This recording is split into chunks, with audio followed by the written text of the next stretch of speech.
Soy Anne Morin, comisaria de la exposición Al Descubierto que presentamos en la Fundación Canal en colaboración con la Galería Howard Greenberg de Nueva York. Presentamos una selección de 111 fotografías que todas proceden y han sido seleccionadas en uno de los fondos más fascinantes que existen hoy en día y que es el fondo de la galería del emblemático Howard Greenberg basada en Nueva York desde los años 80. Esta exposición es una exposición muy singular, es una exposición, diría que transversal, porque invitamos al visitante a descubrir, a pasearse por las profundidades de la historia de la fotografía a través de unas imágenes que prácticamente no se han visto nunca, pero que tienen la peculiaridad de haber sido realizadas y tomadas por los fotógrafos más emblemáticos del siglo XX. Una visión que podría parecerse a una derogación de una cierta manera, puesto que estas imágenes tienen un destino muy marcado. El destino de estas fotografías consiste en ir desde la galería a colecciones privadas o públicas, pero en ningún caso en acceder a la superficie de lo visible. Es una oportunidad para el visitante conocer nuevas imágenes que forman el tejido de la historia de la fotografía. Os invito a que me sigáis en este paseo a través de la historia de la fotografía, de allá hasta su centro y desde sus profundidades.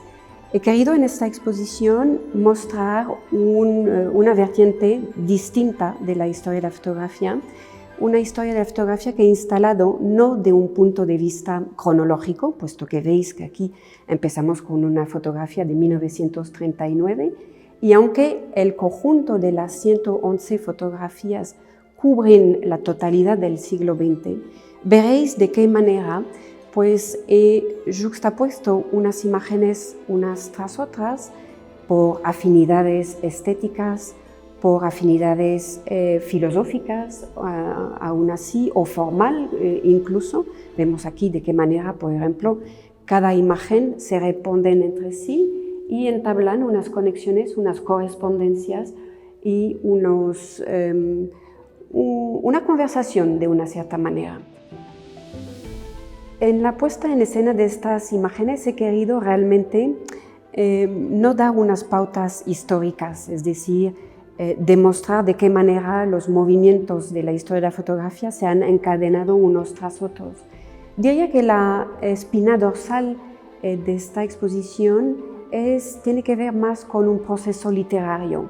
Además, ya lo veréis en la manera en la que están instaladas las fotografías entre sí, es algo que recuerda mucho a un juego literario que inventaron los surrealistas, y es el juego del cadáver exquisito. ¿Veis de qué manera las imágenes entablan una correspondencia entre ellas, una relación formal, estética, una conversación en algún momento, y como hay en esta linearidad literaria, hay algunas agrupaciones en algún momento como una especie de contracción. El cadáver exquisito es un juego bastante interesante y sobre el que se basa esta exposición. El juego consistía en un grupo de participantes. El primero con un papel apuntaba al principio de una frase, replegaba el papel encima para que el siguiente que iba a continuar la frase no supiese de qué se trataba, continuaba la frase, replegaba una vez más el papel y etcétera, etcétera, hasta que el último apuntase su frase. Pues este es un poquito el mismo sistema de crear una narración a través de la que la historia se pueda tejer. Aunque el archivo es un archivo basado en Estados Unidos y que tenga un cierto protagonismo con muchos fotógrafos americanos, me ha parecido interesante e importante también igualar en términos de nacionalidades, es decir, hay franjas importantes de fotógrafos americanos que tenemos aquí por ejemplo de Bruce Davidson, por ejemplo, o tenemos de Arthur Leipzig, que participa de un movimiento de la Photo League, que es un movimiento de la Escuela de Nueva York. Pero me ha parecido importante nombrar también o que aparezcan fotógrafos europeos, puesto que a principios del siglo XX, aunque las grandes preocupaciones por definir lo que era la fotografía como un arte y no solamente como una ciencia, tenía plaza fuerte en Nueva York, aparecen muchos fotógrafos europeos que dialogan en esta exposición. Aquí tenemos un fotógrafo bastante singular, Mike Disfarmer. La historia de este fotógrafo es muy peculiar y nos hace entrever que la historia finalmente es algo vivo, es algo orgánico. Este fotógrafo no era destinado para nada en inscribirse en la historia de la fotografía. Era un fotógrafo de un pueblo de Arkansas en los años 40-50 y un fotógrafo que incluso dijo que había nacido en esta familia que se llamaba Meyers en Indiana por error y que un tornado le había llevado ahí. Y en realidad rechazó totalmente el mundo rural en el que vivía en este pueblo de Arkansas y se convirtió en fotógrafo. Pero este fotógrafo tenía unas especificidades muy peculiares, no solamente era un fotógrafo retratista, donde los agricultores del pueblo se iban a hacer una fotografía, pero también vemos de qué manera sus retratos, y tenemos dos en esta exposición, pues van más allá del retrato fisiológico y se convierte en una imagen más psicológica, un retrato más psicológico. Este fotógrafo es hoy en día una de las referencias en términos de fotografía de retrato americana, aunque no fuese esta su intención primera. Pero seguimos en nuestro paseo y continuamos con figuras que también tienen mucho que ver con Mike Disfarmer. Viviane Mayer, que también era una fotógrafa donde la Fundación Canal ha rendido un homenaje hace unos años. Una fotógrafa que en realidad no tenía tampoco la pretensión de asentarse en la historia de la fotografía y que una corriente del siglo que le habían arrastrado sus archivos y se quedó en el olvido de una cierta manera, pues alcanza la superficie de lo visible y se convierte en una figura emblemática. Hay una segunda idea sobre la que me he basado para realizar esta exposición y es el concepto del Museo Imaginario de André Malraux. Este concepto apareció en 1947 y en realidad se trata para él en todo caso, de generar un inventario de todas las obras que puedan existir en el mundo y de todas las épocas. Y a partir de este inventario, a partir de esta reserva, cada uno de los visitantes, y es lo que os invitamos a hacer en esta exposición, podrá elegir algunas obras y dirá él incluso que cada uno encontrará, que lo quiera o no, su propio tesoro. Cada archivo tiene una identidad, cada archivo tiene una espina dorsal de una cierta manera. Y con este archivo de la Galería Howard Greenberg tengo mucha sintonía, probablemente porque tengo quizás la misma perspectiva o la misma manera de ver la historia de la fotografía. Hay algunas especificidades que veréis en esta exposición propia a este archivo y en particular los tamaños pequeños que generan una intimidad y una relación muy privilegiada entre el que mira y la obra. Uno de los rasgos propios a este archivo son los tamaños pequeños. Siempre se ha defendido desde el punto de vista de Howard Greenberg las fotografías de pequeño tamaño y sobre todo de no acceder a unas leyes del mercado que marcan que los grandes formatos como los de la escuela alemana de Düsseldorf pues sean las imágenes que tengan más impacto o más precio o que se defienden mejor en el mercado. Los tamaños pequeños tienen también su potencia y su valor.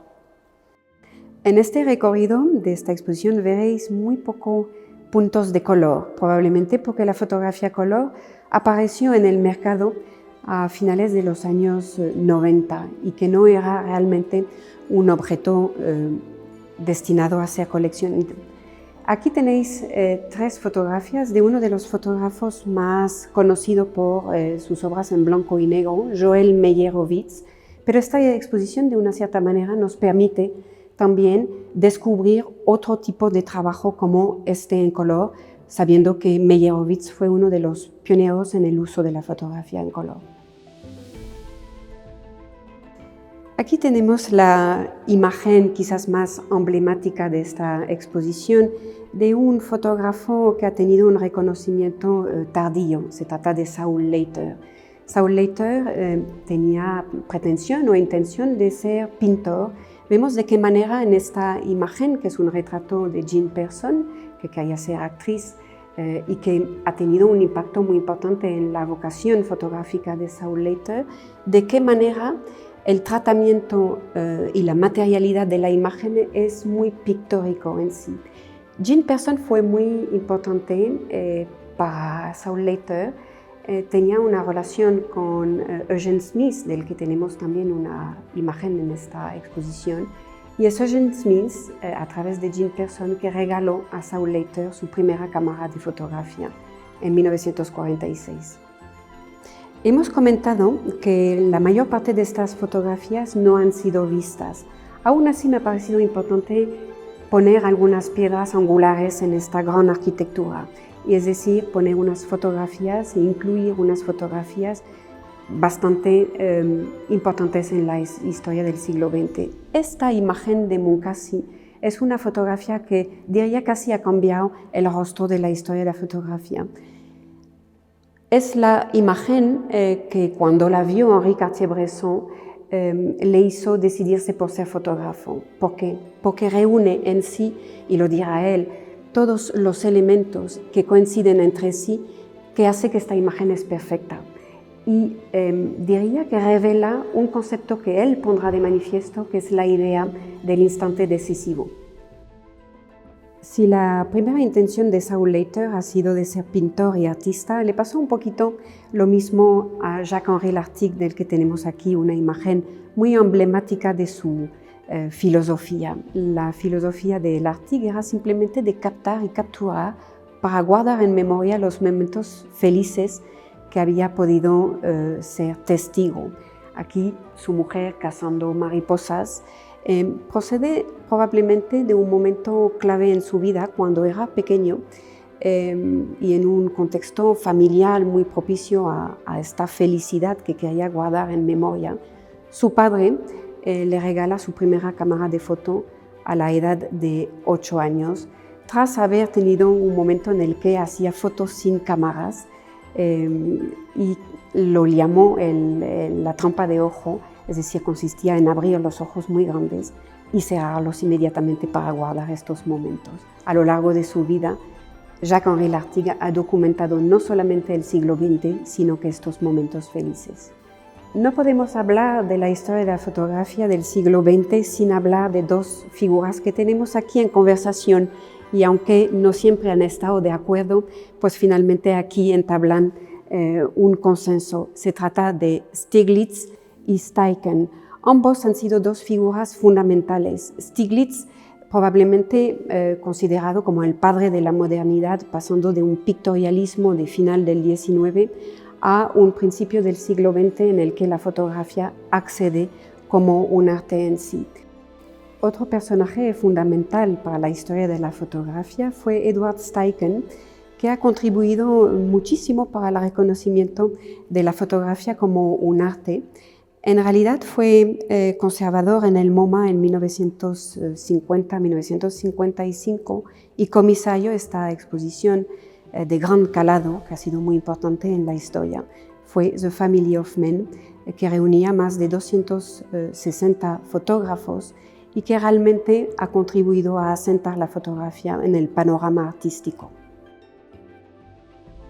Veréis en esta exposición una diversidad también en términos de soportes. No solamente tenemos obras en blanco y negro de Gelatino de Plata, tenemos también fotografías en color, tenemos fotografías de piezas únicas, de Polaroid, y también tenemos unas piezas muy singulares que son estos fotomontajes de Earthfield que realizó en 1942, del que abre un poquito sobre la dimensión de la manipulación de la imagen, y que son dos obras de pequeño formato, una vez más, para denunciar simplemente la locura asesina de Hitler. Creo que hay dos grandes preceptos que puedan definir el archivo de Howard Greenberg y su identidad. Por una parte, reúne los grandes fotógrafos del siglo XX y sus fotografías quizás las menos conocidas, y por otra parte, reúne fotógrafos que quizás no han accedido a tener la visibilidad y a tener el prestigio que se merecen, razón por la que Howard Greenberg ha obrado mucho por su visibilidad y ha obrado también para inscribir sus nombres en la historia de la fotografía. Tenemos aquí un ejemplo de esta idea. Marc Citret es un fotógrafo, aún vive, y defiende una tipología, defiende una filosofía de la fotografía que consiste simplemente en decir que podemos buscar lo extraordinario en lo ordinario, y que esta fotografía responde finalmente a una filosofía o una tipología de fotografía muchísimo más antigua, como lo podéis ver en la exposición, y en particular imágenes de Joseph Sudek. Dos imágenes que conversan aquí y que parecen a priori a los antípodos.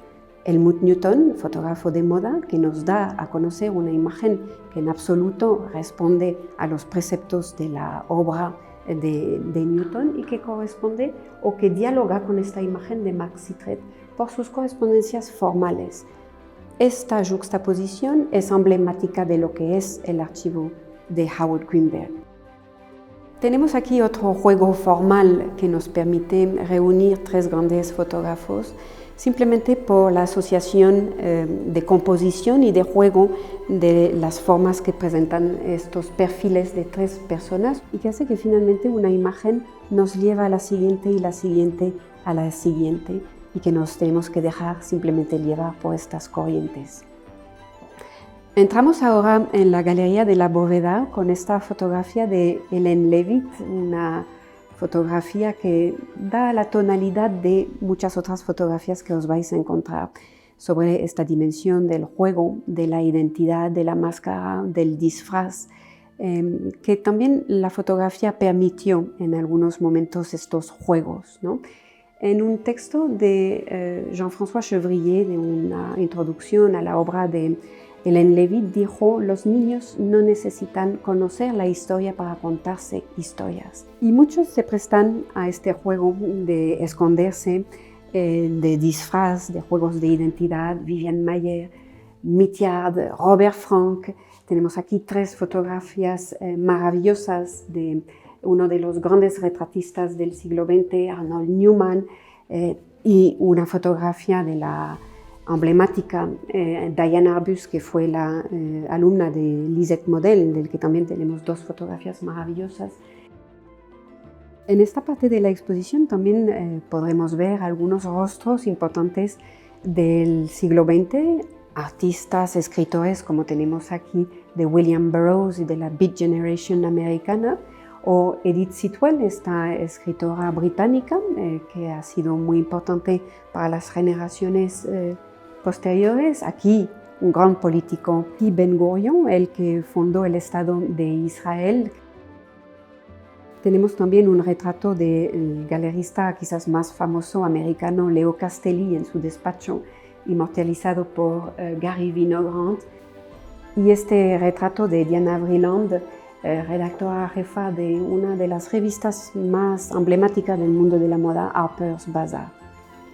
Tenemos aquí un ejemplo muy singular de lo que es realmente la historia de la fotografía, con una correspondencia muy estrecha entre dos fotógrafos, Bérénice Abbott y Eugène Adjet.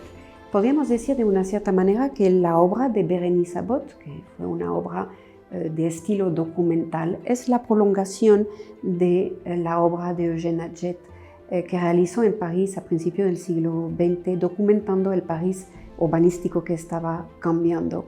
En realidad, Abbott retoma el relevo donde Eugène Adjet lo dejó. Quizás podamos explicar esta necesidad por parte de Abbott de situar cada elemento móvil que aparecen en la fotografía, como el peatón o los coches, por la formación que ha tenido junto con Alexander Calder en la Académie Julian en París y esta preocupación de conseguir el equilibrio perfecto.